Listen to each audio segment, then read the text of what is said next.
ngiyithanda kakhulu. Ekuseni ngibese ngithatha ucingo-ke ngase ngifonela umthandeni Igcokama elisha, indoda eyaziwa ngokugqoka nengeza.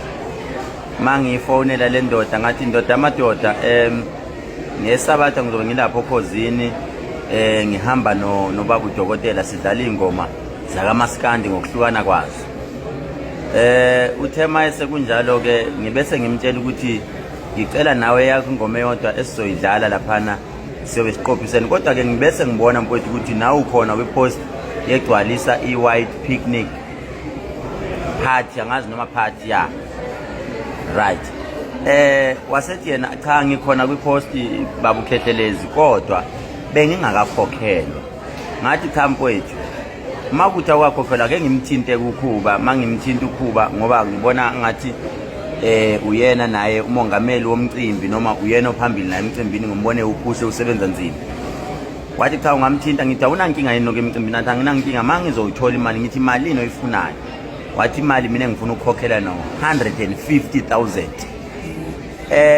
Uma ku 150,000 ethi ufuna ukukhokhela ngathi mina hayi akunankinga ngimthinte. Ngamthinta ke uKhuzani, mangimthinta kuKhuba wathi uKhuba cha mfowethu bese imali eseyinikiwe i-deposit ka 40,000. Mayinikwa le mali ngase ngimthinta ndoda kuthiwa usunikiwe imali. Wathi cha bengakayiboni mina leyo mali kodwa ke ngiyicheke ngizobuya kuwe. Waseyabuza kodwa yini wena le engakwenza ukuthi kanti uloku ungiphusha yini oyifunayo mkhulu kanti?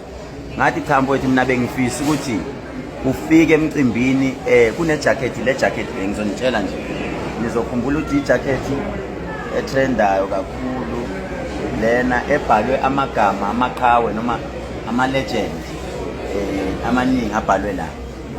Ngathi bengifisa mfowethu ukuthi mawufika kule all white ufike ugqoke yona le jacket uyo advertise yona kulwa mcimbi bonke bephelele sisupporta ibrand yomuntu omnyama, umfana nje waselamonto oyena owakhele jacket simbonge esupporta yona. Wasethi yena ayi mosho kanjalo mina mfowethu first come first serve, imali mayikhona ngoba vele ngifakiwe postini abantu sebezi abalandeli bambazi ukuthi ngizobe ngikhona emcimbini anginankinga. Ngathi mina into engingayenza ngingaseka umcimbi, ngingaxhasa umcimbi ngokuthi ngikhokhele wena le mali yakho oyifunayo 150.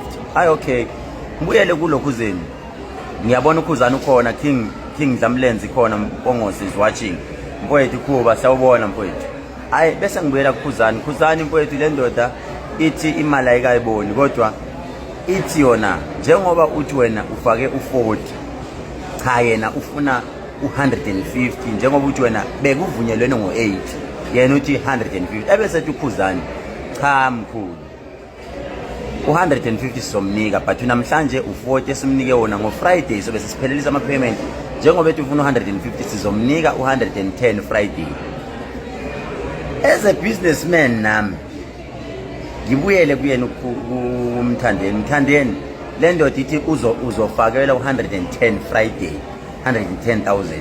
Ebesethi umthandeni cha mfowethu mkhulu njengoba uke wakhuluma ngejacket ngalesikhathi ubuyela kuKhuzani kube nocingo sengilithola kumanager uMasondo sisihlanganisa amakhanda vele kunala abangibiza khona bangibiza ngo220,000 ngoba ngibatshela ukuthi ngemcimbini bathi banganginika u220,000. So ndoda cha ibambe kanjalo imali yakho ngeke ngisakwazi ukuthi ngize laphana ngo150 nabo sengizoba reversela u40,000 wabo. Ngathi mina cha mfowethu ngenxa ukuthi vele le jacket ngifuna idlule kuwena, ngifuna uyigqoke.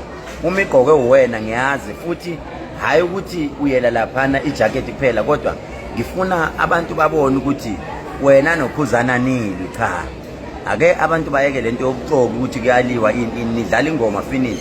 Ngifuna lelo langa uyodlala it's either uyiphethe ngesandla noma uyigqokile sisupport umfana laphana.